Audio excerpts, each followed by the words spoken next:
Avoirs russes gelés. L'Assemblée défie Macron. Saisir les avoirs russes pour financer l'Ukraine. L'Assemblée nationale vient d'adopter une résolution explosive qui va à l'encontre de la position d'Emmanuel Macron et de son gouvernement. Le texte adopté appelle l'Union européenne et ses États membres à saisir sans délai les avoirs russes gelés, estimés à 300 milliards d'euros, pour soutenir militairement et reconstruire l'Ukraine.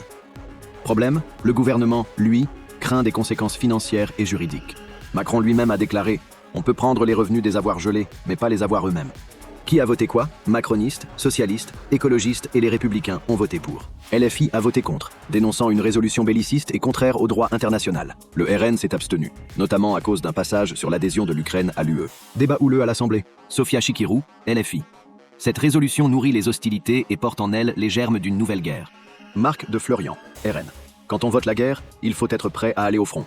Réponse du ministre Patrick Mignola. Nous voulons une Europe forte pour défendre l'Ukraine. Cette résolution n'est pas contraignante, mais elle envoie un message clair au gouvernement. De plus en plus de députés refusent la ligne de l'exécutif sur l'Ukraine.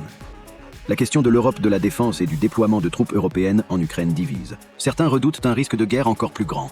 Macron cédera-t-il à la pression du Parlement et de l'UE? La saisie des avoirs russes pourrait-elle se retourner contre l'Europe en créant un précédent dangereux?